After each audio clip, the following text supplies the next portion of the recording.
اصل میں لین دین نہیں آتا، یہ نقطہ نکالا ہے لوگوں نے، لیکن سمجھنے کی چیز یہ ہے کہ لین دین بھی معاف ہو سکتا ہے، جس کا حق ہے وہ معاف کر دو، وہ معاف کر دے وہ تو الگ۔ تو اصل میں اصل چیز یہ ہے کہ لین دین کا معاملہ تو بہت زیادہ توبہ سے متعلق نہیں ہے، تو اس کا تعلق تو یہ ہے کہ جس کا آپ نے لیا ہے یا مارا ہے اس کا لوٹائیے، ہے نا، اس کا لوٹائیے۔ اب لوٹانے کی شکل یہ ہے کہ عموماً زندگی میں لوگ تو سخت رہتے ہیں، مرنے کے بعد ڈھیلے پڑ جاتے ہیں، کہتے ہیں ہم نے معاف کیا، تو ہم یہ نہیں کہہ سکتے کہ اس کی معافی نہیں ہوگی، ہو سکتا ہے معافی ہو اس کے معاف کر دینے کی وجہ سے، سامنے والا اگر معاف کر دے۔ بالکل، اس لیے اصل تو وہ سامنے والے کا حق ہے، جو اس کو دلوایا جائے گا وہ معاف کر دے گا، تو اس کو جو اجر دینا ہوگا اللہ دے گا، اس کو بھی اللہ تعالیٰ معاف کر دے گا۔ تو وہ نقطہ نکالتے ہیں لوگ تھوڑا سا الجھانے کے لیے، وہ سیدھی سادی بات ہے جو اصول ہے۔ حقوق العباد اسی وقت معاف ہوگا جب اس کا حق ہے وہ پورا ہو۔ اللہ کا حق ہے، اللہ نے کہہ دیا کہ غرغرے سے پہلے توبہ قبول ہو سکتی ہے، اس کے بعد نہیں۔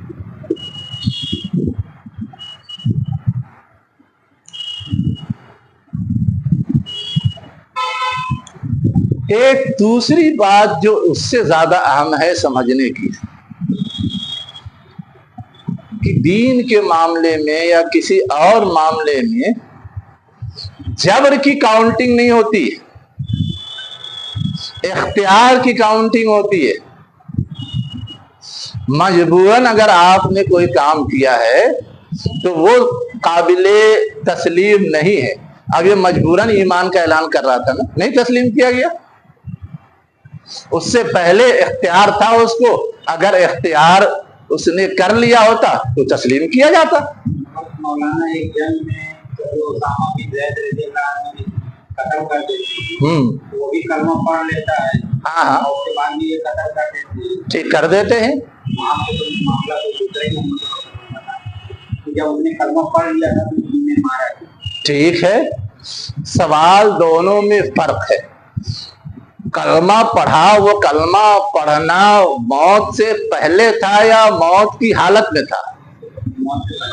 پھر حکم تو بدل جائے گا۔ یہاں کیا ہے، نزا کی کیفیت شروع ہو جائے، وہ ڈوبنے لگا، وہ تو نہیں ابھی کچھ اس پہ نہ کوئی تلوار پڑی تھی نہ کوئی زخم پڑا تھا، کچھ نہیں پڑا تھا۔ فرق سمجھیے۔ میں ایک اور دوسری چیز سمجھانا چاہتا تھا، جیسے قرآن ہی میں ہے کہ اگر کہیں تم پھنس جاؤ اضطراری حالت میں اور کلمہ کفر کہنا پڑے لیکن تمہارا دل ایمان پر مطمئن ہے تو تم کلمہ کفر کہہ سکتے ہو، اس پہ کوئی گرفت نہیں ہوگی۔ کیا چیز ہے، اضطرار اور مجبوری کی حالت میں وہ کلمہ کفر کہہ رہا ہے، وہ اختیاری نہیں کہہ رہا ہے، اپنے دل کے اطمینان سے نہیں کہہ رہا ہے، اس لیے وہ کلمہ کفر سامنے والا چاہے جو مطلب نکالے، اللہ کے ہاں اس کی کاؤنٹنگ نہیں، جو اس کے دل میں ہے، جو اس نے اختیاری طور پہ اپنایا تھا اسی کی کاؤنٹنگ۔ یہ اصل چیز سمجھنے کی ہے۔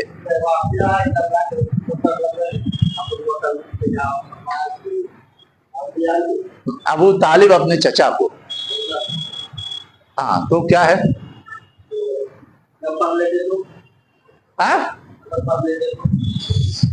اگر پڑھ لیتے تو ایک جملہ آپ نے یاد کیا، دوسرا جملہ یاد نہیں کیا۔ اللہ کے رسول نے یہ تو نہیں کہا کہ اللہ تعالیٰ آپ کی توبہ قبول ہی کر لے گا۔ اللہ کے رسول نے تو یہ کہا کہ آپ کلمہ پڑھ لیں تو میں آپ کی سفارش کر سکوں گا۔ سفارش کی گنجائش پیدا ہو گئی کہ صاحب ایمان کے حق میں اللہ کے رسول سفارش کر سکتے ہیں، 19-20 کمی خرابی پائی جاتی ہے تو، ورنہ ایک حد تک ان کا سپورٹ تو اہل ایمان کے ساتھ رہا تھا نا، حضور کے ساتھ رہا تھا، تو سفارش کے لیے اتنی گنجائش موجود تھی، لیکن بیس موجود ہونی چاہیے، اور بیس ہے ایمان۔ وہ بیس نہیں تھی، اس لیے اللہ کے رسول سفارش بھی نہیں کر سکتے تھے، اس لیے درخواست کر رہے تھے کہ آپ ایمان لے آئیں تو میں سفارش کر سکوں گا۔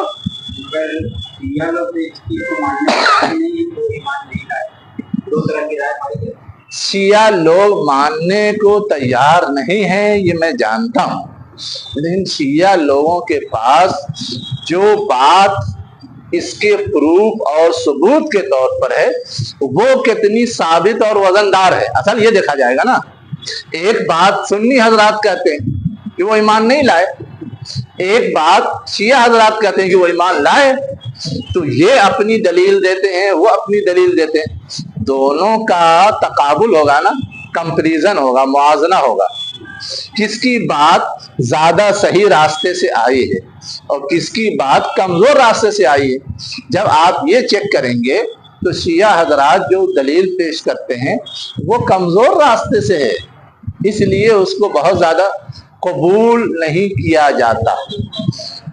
اب آپ کہیں گے یہ تو آپ سننی ہے اس لیے بول رہے ہیں، لیکن میں آپ کے علم کے لیے عرض کروں کہ شیعہ میں بھی بہت سارے شیعہ اس بات کو تسلیم نہیں کرتے، شیعوں کا صرف ایک گروہ ہے جو اس بات کا قائل ہے،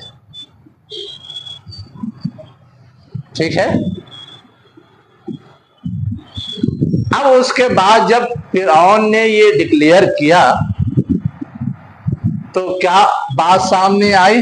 آل آنا، اب وقت عصیت قبلو، اس سے پہلے تم نے نافرمانی کی تھی۔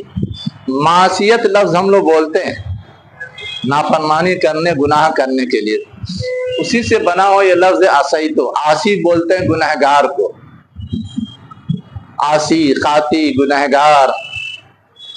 تو وقت عصیت قبلو، اس سے پہلے تم نے کیا کیا تھا؟ نافرمانی کی تھی۔ وَكُنْتَ مِنَ الْمُفْسِدِينَ، اور صرف یہ نہیں کہ خود نافرمانی کی تھی بلکہ فساد پھیلانے والوں میں سے تھے، یعنی تمہارے غلط کاموں کا اثر دوسروں تک پھیلا تھا۔ فساد میں ہوتا کیا ہے؟ بگاڑ کی شکل یہ بنتی ہے کہ اس سے دوسرے لوگ بھی متاثر ہوتے ہیں۔ تو کہنے کا مطلب یہ ہے کہ تمہارا جرم صرف اپنی حد تک نہیں ہے، تمہارا جرم تو بہت سنگین ہے، دوسرے بھی متاثر ہوئے ہیں، تم مفسدین میں سے تھے، فساد پھیلانے والوں میں سے تھے، اس لیے تمہاری یہ بات قابل تسلیم نہیں ہے۔ اب آگے ایک بات اور کہی گئی جو اس سے زیادہ سنگین ہے۔ کیا کہا گیا؟ فَالْيَوْمَ، بس آج، ٹوڈے، نُنَجِّيكَ، ہم تمہیں نجات دیں گے۔ اب نجات دینا تو بہت اچھا لگتا ہے، لیکن اگلا جملہ بھی ہے بے بدن کا، تمہارے بدن کے ساتھ۔ تو اب بدن کے ساتھ نجات دینے کا مطلب کیا ہے؟ کہ سمندر میں جو ڈوب رہے ہو تو سمندر میں ڈوبے ہوئے نہیں رہو گے، تمہارے بدن کو سمندر سے باہر نکالیں گے۔ نجات کا مطلب کیا تھا؟ کسی مصیبت میں کوئی پھنسا ہے اس سے اس کو باہر نکال دیا جائے۔ تو یہ وہ نہیں ہے کہ جہنم سے نجات مل جائے گی، سزا سے نجات مل جائے گی، بلکہ پانی کے اندر جو ڈوبے ہوئے ہو، غرق ہو، اس سے تمہارے جسم کو ہم نجات دیں گے، تم کو نجات دیں گے تمہارے جسم کے ساتھ، تم کو وہاں سے باہر نکالیں گے۔ اب ظاہر ہے کہ وہ زندہ تو تھا نہیں، یہ تو اس کی لاش، اس لیے یہ کہنا پڑا کہ تم کو نجات دیں گے تمہارے بدن کے ساتھ، مطلب تمہاری لاش کو وہاں سے باہر لائیں گے۔ لِتَكُونَ لِمَنْ خَلْفَكَ آیَةً، تاکہ وہ تمہاری لاش یا تم کیا ہو، اپنے بعد والوں، خلف مانے پیچھے آنے والے، بعد والوں کے لیے آیتن، نشانی ہو جائے، وہ عبرت حاصل کریں کہ جو اللہ سے بغاوت کرتا ہے، اللہ سے سرکشی کرتا ہے، اللہ کی نافرمانی کرتا ہے، جو کبر و غرور میں مبتلا ہوتا ہے، اس کا انجام کیا ہوتا ہے۔ دیکھ لیں لوگ کہ اتنا پاورفل بادشاہ ہونے کے باوجود کس طرح مرا اور کس طرح نشان عبرت بن گیا، تصور سے باہر۔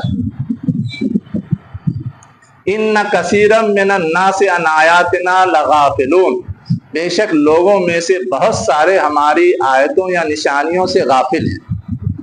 مطلب کیا ہے کہ یہ جو نشانی بنائیں گے اس لیے کہ جس طرح وہ غافل تھا، ہماری نشانیوں کی طرف دھیان نہیں دیتا تھا، ویسے ہی اور بہت سارے ہیں جو ہماری نشانیوں کی طرف دھیان نہیں دیتے، تو ان کو چوکنا کرنے کے لیے، ان کو بیدار کرنے کے لیے، ان کو جگانے کے لیے۔ اب یہ جملہ تو اس وقت بھی جو لوگ غافل تھے ان کے لیے بھی ہو سکتا ہے، اور یہ ایک پورا پیٹرن ہے جو ہمیشہ پایا جاتا ہے۔ تو اہل مکہ میں جو کفر و شرک میں مبتلا تھے ان کے لیے بھی ہو سکتا ہے کہ یہ سب بھی اللہ کے رسول ہماری آیات ان کے سامنے پیش کرتے ہیں، وہ اسے ریجیکٹ کرتے ہیں، مانتے نہیں، اسے جھٹلاتے ہیں، گویا وہ اس سے غافل ہیں۔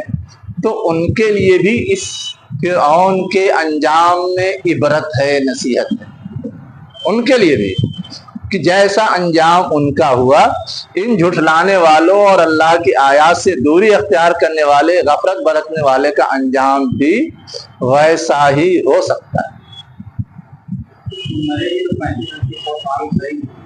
وہ جتنا بھی ہو گیا ہو اس سے کیا فرق پڑتا ہے، لیکن آج بھی اس کی لاش قاہرہ کے میوزیم میں موجود ہے، جس کو دیکھنا جاتے دیکھیں۔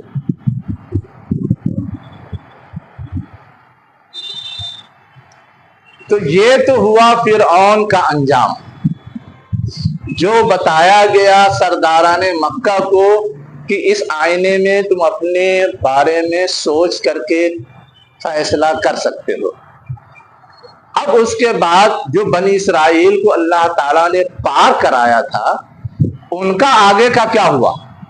یہاں تو صرف پار کرانے کا تذکرہ ہے، تو اگلی آیات میں وہ بتایا جا رہا ہے۔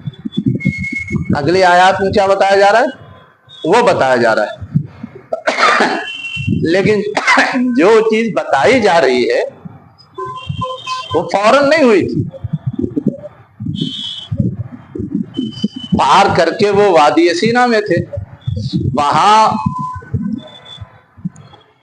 موسیٰ علیہ السلام کے ذریعے ان تک یہ بات پہنچائی گئی کہ یہیں بغل میں وہ دیکھ رہے ہو شام کا علاقہ ہے، بڑا سرسبز و شاداب، ہرا بھرا، سبزی اور پھول سے بھرپور، اس پہ چڑھائی کرو، اللہ تعالیٰ تم کو غلبہ دے گا، ٹھاٹ سے زندگی گزارنا۔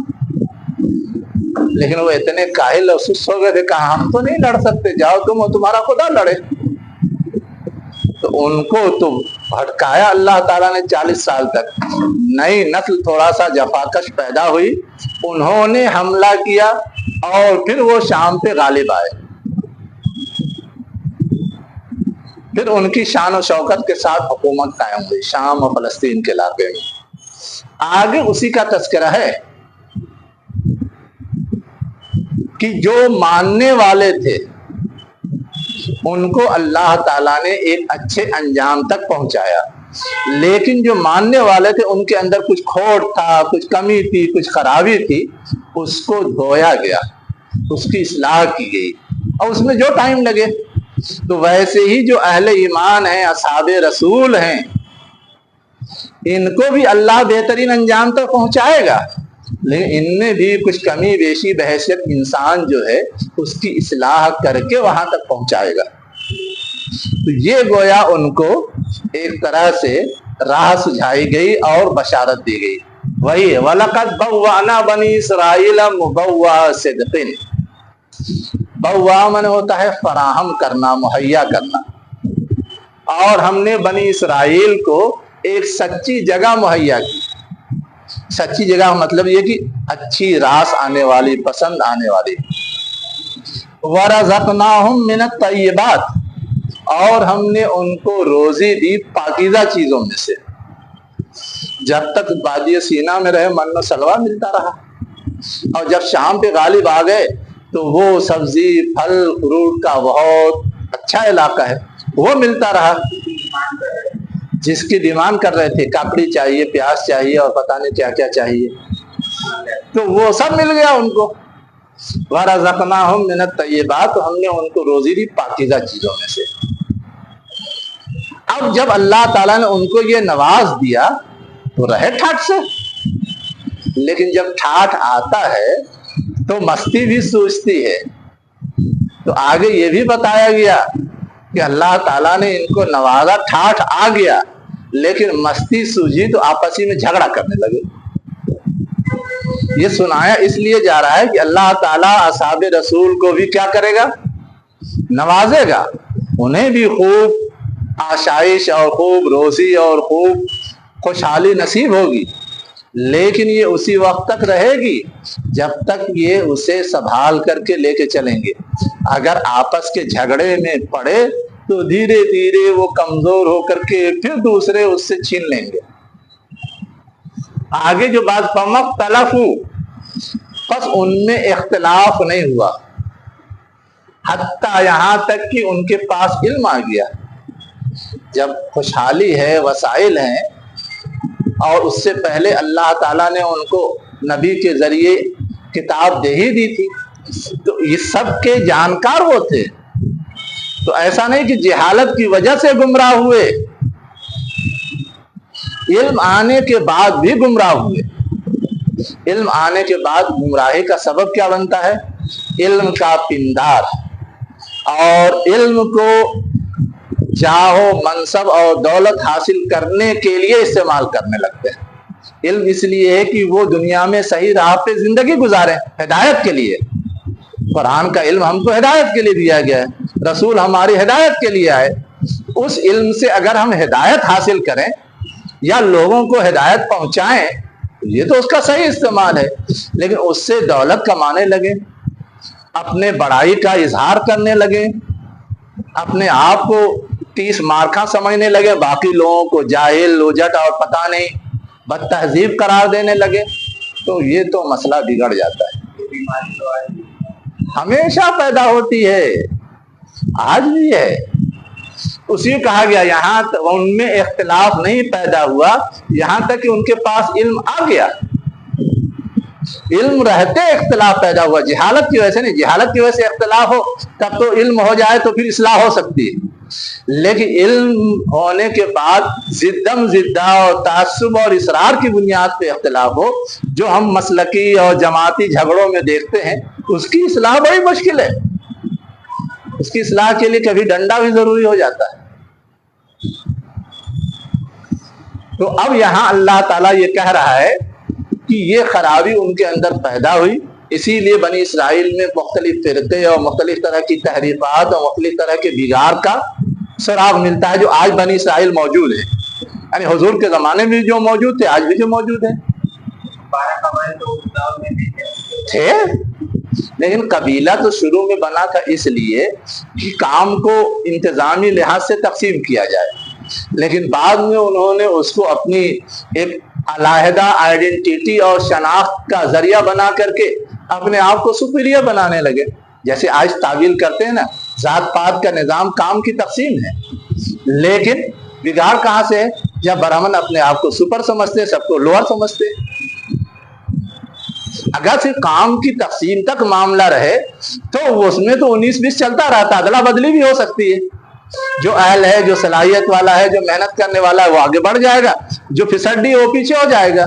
لیکن جب صرف خاندان اور نسب کی بنیاد پر ہوگا تو وہاں تو ایسا نہیں ہوتا, بگاڑ وہاں سے آتا ہے. بالکل یہودیوں کے ہاں تو یہ ہے کہ کوئی یہودی ہو ہی نہیں سکتا چاہے ان کا کلمہ پڑھ لے. یہودی اور برہمن اس معاملے میں ایک ہیں, کوئی برہمن نہیں ہو سکتا, صرف خون سے برہمن ہو سکتا ہے جو ان کے گھر میں پیدا ہوا ہے. ویسے کوئی یہودی نہیں ہو سکتا, بس جو ان کے خون سے پیدا ہوا ہے وہی یہودی مانا جائے گا. ورنہ اور جو دوسرے مذاہب ہو تو یہ ہے کہ جو اس کے اصول ہیں, جو بنیادیں ہیں, اس کو کوئی تسلیم کر لے, ہو جاتا ہے. عیسائی ہو جاتے ہیں, مسلمان ہو جاتے ہیں, کوئی بھی ہو دنیا کا, چھوٹا بڑا ایرا غیرہ, کوئی بھی ہو. فرق یہ ہے. تو یہاں کہا جا رہا ہے کہ یہ اختلاف ایسا ہے کہ کوشش کی جا سکتی ہے, اصلاح بالکل ناممکن نہیں ہے, لیکن پھر بھی یہ ایسی چیز ہے کہ یہاں ان کا فیصلہ کرنے والا کوئی نہیں. تم صحیح ہو, تم غلط ہو, سب اپنے ہاتھ میں 1000 دلائل لے کے کھڑے رہتے ہیں. کہا جا رہا ہے کہ اس چکر میں الجھنے کی ضرورت نہیں ہے. ان ربک یقضی بینہم یوم القیامت فیما کانوا فیہ یختلفون. تم یہ فیصلہ کرنے مت بیٹھو، تم کو بھی ایک فریق بنا دیں گے، وہ معاملہ اللہ کے حوالے کر دو، باقی جو بیسک بات ہے سب لوگ تسلیم کرو، جزوی باتوں میں جو اختلاف ہے سب اپنا اپنا کرتے رہے۔ یس، اسی کا تیرا رب ان کے درمیان قیامت کے دن اس معاملے میں فیصلہ کرے گا جس میں وہ اختلاف کرتے تھے۔ یہ بنی اسرائیل کے لیے بھی تھا، اور یہ ہمارے درمیان جو بیماری پائی جاتی ہے اس کے لیے بھی ہے۔ اس کے بعد آگے ایک اور بات کی طرف توجہ دلائی گئی ہے، کیا کہا گیا؟ فَإِن كُنْتَ فِي شَكٍّ مِّمَّا أَنزَلْنَا إِلَيْكَ، پس اگر تم کسی شک میں ہو اس کے سلسلے میں جو ہم نے تمہاری طرف نازل کیا ہے، فَاسْأَلِ الَّذِينَ يَقْرَؤُونَ الْكِتَابَ مِنْ قَبْلِكَ، تو پوچھ لو ان لوگوں سے جو کتاب پڑھتے ہیں تم سے پہلے کی۔ یعنی ہم نے یہ جو ساری باتیں بتائی ہیں اس میں اگر شک ہے کہ پتہ نہیں یہ صحیح کہی گئی یا غلط کہی گئی، تو کفار و مشرکین کو بھی کہا جا رہا ہے، اس لیے کہ شک کا امکان انہی سے زیادہ ہے۔ اہل ایمان کو بھی کہا جا رہا ہے لیکن ان کی طرف سے شک کا امکان نہیں ہے، لیکن اگر خدا نخواستہ دوسروں کے ورغلانے اور پروپیگنڈا کرنے سے شک ہو جائے تو اس کا حل سجھایا جا رہا ہے کہ پہلے جو کتاب نازل ہوئی ہے اس کو جو لوگ پڑھتے ہیں ان سے پوچھ لو کہ جو بات کہی جا رہی ہے وہ اپنی جگہ برحق ہے یا نہیں۔ اب اس میں جو جانکار ہیں، یعنی پچھلی آسمانی کتابوں کا بھی جو واقعی علم رکھنے والے ہیں، وہ بھی یہ بات تسلیم کرتے ہیں کہ ہاں جو بات محمد کہہ رہے ہیں، جو پیغام محمد لے کے آئے وہ صحیح ہے۔ اس لیے کہ بیسک میں تو کوئی فرق ہی نہیں، ایک اللہ کو مانو وہ بھی کہتے ہیں یہ بھی کہتے ہیں، آخرت کو مانو یہ بھی کہتے ہیں وہ بھی کہتے ہیں، اللہ اپنا نمائندہ بھیجتا ہے رہنمائی کے لیے وہ بھی کہتے ہیں یہ بھی کہتے ہیں، بیسک میں تو کوئی فرق نہیں ہے۔ تو اس لیے بہت زیادہ تم اس کو غلط ثابت نہیں کر پاؤ گے، خود ان کی کتاب کے لحاظ سے بھی یہ ساری چیزیں تسلیم شدہ ہے۔ لَقَدْ جَاءَكَ الْحَقُّ مِنْ رَبِّكَ، بنی اسرائیل کے چودھریوں نے پچھلی کتابوں میں کچھ تحریف اور تبدیلی کر دی تھی، اس کی اصلاح کے لیے اللہ نے اپنا آخری نبی بھیجا اور کتاب بھیج دی ہے، اسی کو کہا جا لَقَدْ جَاءَكَ الْحَقُّ مِنْ رَبِّكَ، جو صحیح بات ہے، حق بات ہے، وہ تیرے رب کی طرف سے آ چکی ہے۔ فَلَا تَكُونَنَّ مِنَ الْمُمْتَرِينَ، پس تم شک کرنے والوں میں سے نہ ہو جاؤ۔ جو مخاطب تھے ان کو بھی کہا جا رہا ہے، اور پروپیگنڈے سے متاثر ہو کر کے اگر اہل ایمان کبھی گھبرانے لگے ان کو بھی کہا جا رہا ہے۔ ہمارے یہاں بھی پروپیگنڈا مشینری کام کرتی ہے تو کنفیوز ہوتے ہیں لوگ، نا گھبراتے ہیں، پریشان ہوتے ہیں، تو کہا جا رہا ہے کہ تمہارے پاس تو ایک نسخہ موجود ہے جس سے ٹیلی کر کے، جس سے ملا کر کے صحیح غلط کی تمیز مشکل نہیں ہے، آسان ہے، وہ کر کے دیکھ لو۔ اس کے بعد ہدایت دی گئی وَلَا تَكُونَنَّ مِنَ الَّذِينَ كَذَّبُوا بِآيَاتِ اللَّهِ فَتَكُونَ مِنَ الْخَاسِرِينَ، پس تم نہ ہو جاؤ ان لوگوں میں سے جنہوں نے اللہ کی آیات کو جھٹلایا۔ ماضی کا حوالہ جو دیا گیا اسی حوالے سے کہا جا رہا ہے فَتَكُونَ مِنَ الْخَاسِرِينَ، پس تم گھاٹے میں پڑنے والوں میں سے ہو جاؤ۔ یعنی پچھلے لوگوں نے جو روش، جو طریقہ اپنایا تھا ویسا مت کرو، ورنہ جیسے وہ گھاٹے میں مبتلا ہوئے تم بھی گھاٹے میں مبتلا ہو جاؤ گے۔ تو یہ گویا اس پوری رودات سے جو نتیجہ نکلتا ہے اس کی طرف اشارہ ہے۔ اب اس کے بعد ایک اور خاص بات بتائی جا رہی ہے، ان الذین حقت علیہم کلمۃ ربک لا یؤمنون، بے شک وہ لوگ جن پر تیرے رب کا کلمہ حقت ثابت ہو چکا ہے، صحیح قرار پا چکا ہے، لا یؤمنون، وہ ایمان نہیں لائیں گے۔